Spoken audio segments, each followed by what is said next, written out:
রাশিয়ার একের পর এক হামলায় বিপর্যস্ত হয়ে পড়েছে ইউক্রেনের জ্বালানি খাত। রাজধানী কিয়েভ ও পূর্বাঞ্চলীয় শহরগুলোতে ব্যাপক বিদ্যুৎ বিভ্রাটও দেখা দিয়েছে। রুশ ক্ষেপণাস্ত্র আঘাতে বন্ধ হয়ে গেছে বেশ কয়েকটি বিদ্যুৎ কেন্দ্র। এই পরিস্থিতিতেই জেলেনস্কি যাচ্ছেন ওয়াশিংটনে নতুন সহায়তা চাইতে। রাশিয়ার বিরুদ্ধে পাল্টা আঘাত বাড়িয়েছে ইউক্রেনও। ক্রিমিয়ায় তেল শোধনাগারে একের পর এক ড্রোন হামলা চালিয়েছে জেলেনস্কি বাহিনী। আগুনে পুড়ে গেছে রাশিয়ার দক্ষিণাঞ্চলের অন্তত ৩টি স্থাপনা। রুশ প্রতিরক্ষা মন্ত্রণালয় জানিয়েছে ৩০টির বেশি ড্রোন প্রতিহত করা হয়েছে। এমনকি ক্ষয়ক্ষতির কথা স্বীকার করেছে স্থানীয় কর্তৃপক্ষ।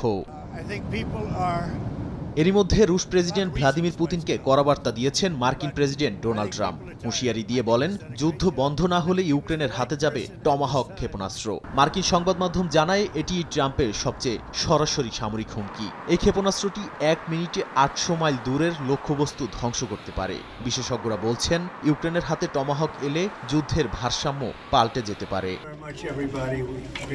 এদিকে জেলেনস্কির সফরের সময় ট্রাম্পের এই টমাহক বার্তা নতুন কূটনৈতিক চাপ তৈরি করেছে বলেই দাবি বিশ্লেষকদের। তাদের দাবি, এটা শুধু পুতিনের জন্য সতর্কতা নয়, বরং পশ্চিমা মিত্রদের উদ্দেশ্যেও ইঙ্গিত। ট্রাম্প প্রশাসন আবারও সক্রিয়ভাবে ইউরোপের যুদ্ধ মাঠে প্রভাব বিস্তার করতে চায় বলেই মনে করেন অনেকে। নাদিম মারজান, সময় সংবাদ।